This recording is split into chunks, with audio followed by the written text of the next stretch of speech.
देखिए, उत्तर प्रदेश में अगले साल विधानसभा का चुनाव होना है। तमाम दलों और नेताओं ने अभी से अपनी फील्डिंग सजानी शुरू कर दी है। चुनावी पिच पर सबसे तेज खेल रहे हैं यूपी के मुख्यमंत्री योगी आदित्यनाथ, जिन्होंने कल बटोगे तो कटोगे का नारा दोहराया और आज बाबरी के ढांचे पर निशाना साध दिया।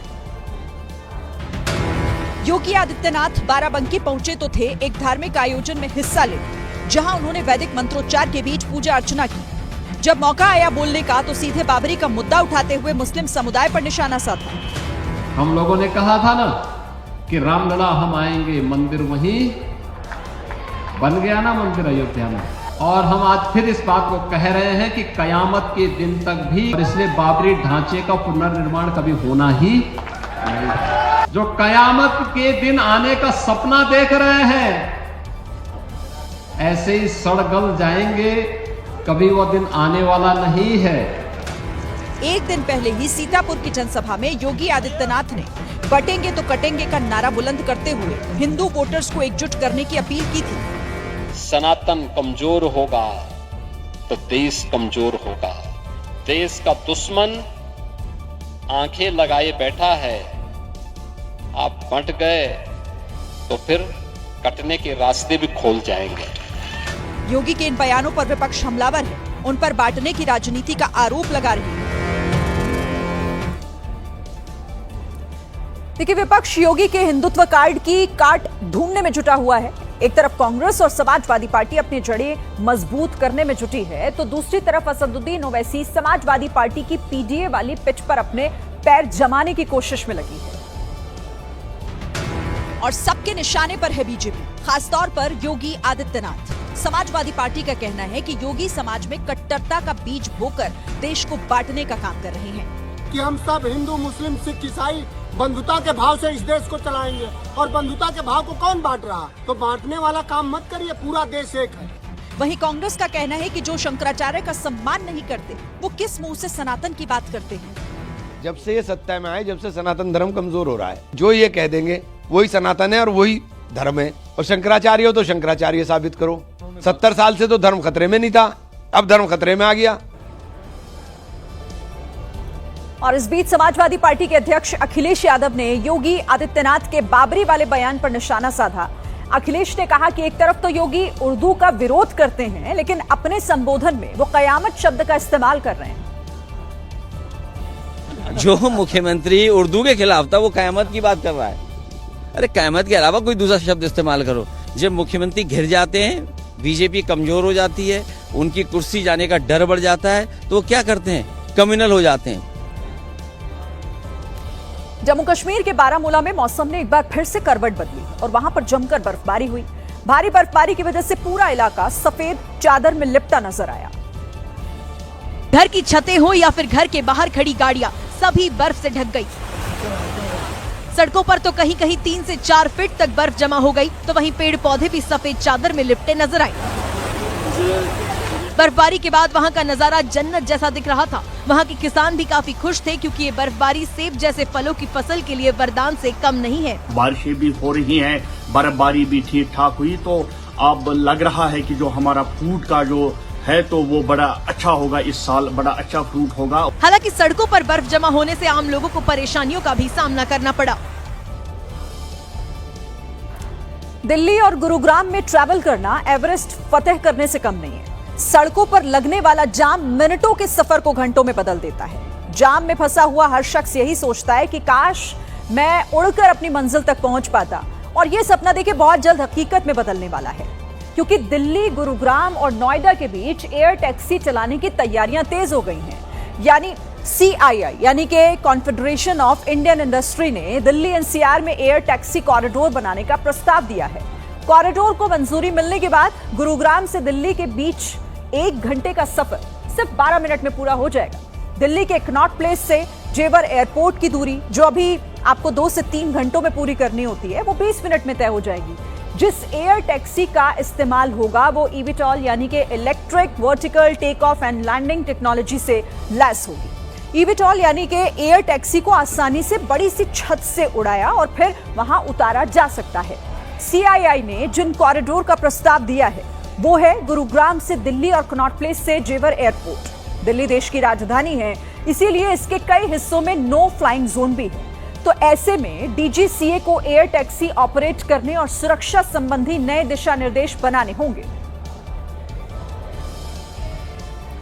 पंजाब के बरनाला में पुलिस ने ड्रग्स तस्करों के खिलाफ अभियान चलाया, जिसके तहत पुलिस ने तस्करी के पैसों से बनाई गई प्रॉपर्टी को ध्वस्त किया। भारी सुरक्षा व्यवस्था के बीच ये कार्रवाई की गई, जिसके लिए पुलिस बुलडोजर लेकर मौके पर पहुंची और ड्रग्स तस्कर के एक मकान को जमींदोज कर दिया। ये कार्रवाई बरनाला के रामबाग स्लम इलाके में की गई है। जानकारी के मुताबिक महिला ड्रग्स तस्कर धन्नो के खिलाफ एनडीपीएस एक्ट के तहत 16 मुकदमे दर्ज हैं। उसी की एक प्रॉपर्टी को पुलिस ने गिरा दिया। बताया गया कि ड्रग्स तस्करी के लिए बदनाम रामबाग स्लम में पुलिस लगातार ऑपरेशन चला रही है। इस स्लम में करीब 40 लोगों पर ड्रग्स तस्करी के आरोप हैं। अब बात करते हैं कानपुर की। 6 लोगों को लैम्बोर्गिनी कार से कुचलने वाला अब तक पुलिस की गिरफ्त से बाहर है, लेकिन लैम्बोर्गिनी कार हादसे ने अब एक नया मोड़ ले लिया है। तंबाकू कारोबारी केके मिश्रा, जो अब तक इस मामले से दूरी बनाए हुए थे, वो अपने बेटे को बचाने के लिए खुलकर मैदान में उतर आए हैं। तंबाकू कारोबारी केके मिश्रा ने अपने बेटे को बचाने के लिए कानूनी लड़ाई का सहारा लिया है। केके मिश्रा ग्वालटोली थाने पहुंचे और पुलिसिया कार्रवाई पर सवाल उठा दिए। उन्होंने अपने बेटे को साजिश के तहत फंसाने का आरोप लगाया। हमको ड्राइविंग सीट से निकाल के उसका प्रॉपर आप वीडियो फिर से देख लीजिए। जो मुझे रिपोर्ट मिली, मैं वहाँ था नहीं, वीडियो आपने बड़ी बात यह है कि कानपुर पुलिस कमिश्नर रघुवीर लाल ने खुद आधिकारिक बयान देते हुए शिवम को आरोपी बताया था। जो कार ड्राइवर था उसका हमारी विवेचना में नाम आ गया, उसका नाम शिवम मिश्रा है। हालांकि शिवम के पिता ने बेटे को बचाने के लिए एक अलग ही कहानी पेश की है। अब शिवम के पिता ने तो अपने बेटे को बचाने के लिए पूरी कहानी ही उलट दी है। मोहन नाम के व्यक्ति को आरोपी बना दिया। वहीं वकील ने भी अलग दावे किए हैं, जिसमें सबसे बड़ा दावा यही था कि कार शिवम नहीं, उनका ड्राइवर चला रहा था। देखिए, जैसा ड्राइवर ने बताया है कि गाड़ी वो चला रहा था मोहन नाम का व्यक्ति, बगल की सीट में ये शिवम बैठे हुए थे। शिवम को अचानक कुछ चक्कर आने लगा। चक्कर आने की वजह से जो सामने से टेम्पो आ रही थी, उसने इनकी गाड़ी में साइड में टक्कर मारी। ये एक ऐसा दावा है जिस पर किसी को भरोसा नहीं, क्योंकि हादसे के बाद शिवम को कार से निकलते हुए देखा गया था। ऐसे में शिवम के वकील के उन दावों पर भी सवाल उठते हैं। शिवम के वकील का दावा है कि शिवम गाड़ी नहीं चला रहा था, तो सवाल है कि एक्सीडेंट के बाद बाउंसर्स ने उसे कैसे कार से बाहर निकाला। शिवम के वकील का दावा है कि कार शिवम का ड्राइवर चला रहा था, तो सवाल उठता है कि गाड़ी से सिर्फ शिवम क्यों निकला, ड्राइवर कहाँ चला गया। और शिवम के वकील का दावा है कि शिवम बेकसूर है, तो सबसे बड़ा सवाल तो फिर ये कि अगर शिवम बेकसूर है तो छिपा क्यों है, सामने क्यों नहीं आ रहा। अब असली सच आखिर क्या है, कार शिवम चला रहा था या फिर ड्राइवर, ये तो पुलिस ही बता पाएगी। लेकिन शिवम के पिता की तरफ से जो दावे किए जा रहे हैं वो हैरान करने वाले हैं। बेटे को बचाने के लिए कहानी गढ़ी जा रही है, तो इस कहानी में अंतर भी दिख रहा है, क्योंकि शिवम के पिता और वकील के बयान में अंतर नजर आ रहा है। शिवम के वकील ने कहा कि हादसे में पहले साइड से टेम्पो ने कार को टक्कर मारी थी, तो शिवम के पिता ने कहा कि गाड़ी स्लो होने के बाद ब्रेक मारी, तब टक्कर हुई। शिवम को अचानक कुछ चक्कर आने लगा। चक्कर आने की वजह से जो सामने से टेम्पो आ रही थी, उसने इनकी गाड़ी में साइड में टक्कर मारी। ये लेफ्ट साइड में जो बाइक थी उससे टकरा गए। जब घटना घटित हुई है उसके पहले शिवम को कुछ झपकी आने लगी। ऐसा ड्राइवर को सोचने लगा कि इनको हुआ क्या, झपकी ऐसी लगने लगी। तो उन्होंने उसके एक हाथ छोड़कर शिवम के पीछे हाथ लगाया और साथ में ही सुनिए, साथ में ही उसके साथ में ही जब उसमें हाथ लगाया, गाड़ी स्लो हो गई। गाड़ी स्लो होने के बाद में ब्रेक मारा उसने।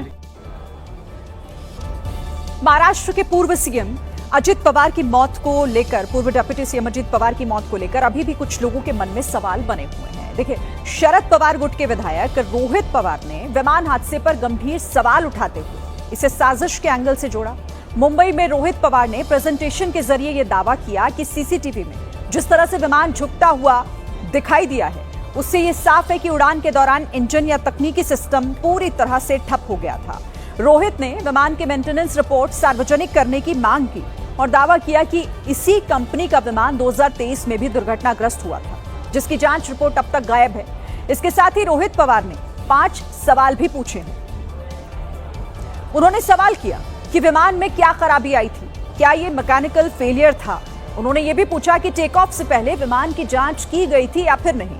अगर की गई थी तो जांच करने वाले कर्मचारी कौन थे? रोहित पवार ने पूछा कि विमान का टेक लॉग कहां है और विमान की फिटनेस रिपोर्ट कहां है। रोहित पवार ने सवाल यह भी किया है कि विमान की रूटीन मेंटेनेंस हुई थी या फिर नहीं हुई, अगर हुई थी तो ये किसने की थी। रोहित का पांचवा सवाल है, विमान का हैवी बेस मेंटेनेंस कब हुआ, उसकी रिपोर्ट कहां है। रोहित पवार ने यह भी सवाल उठाया है कि जब विमान का समय सुबह 7 बजे का था तो फिर विमान 1 घंटा 10 मिनट की देरी से क्यों उड़ा। उन्होंने उड़ान से पहले पायलट के बदले जाने पर भी शक जाहिर किया, साथ ही डीजीसीए पर भी सवाल खड़े किए हैं। VSR नाम की कंपनी है, वो जिस तरीके से ऑपरेट करती है उसमें बहुत सारी इश्यूज है, बहुत सारे शॉर्टकट्स ये कंपनी वहां पे इस्तेमाल करती है, मेंटेनेंस में बहुत सारी इश्यूज है। यूरोपियन जो एविएशन एक एजेंसी है उन्होंने VSR को बैन किया है, उनका जो भी ऑपरेटिंग लाइसेंस है यूरोप का वो कैंसिल किया गया है और उस तरीके का नोटिस DGCA को भी दिया है। ये कब के एक्सीडेंट के लिए 2023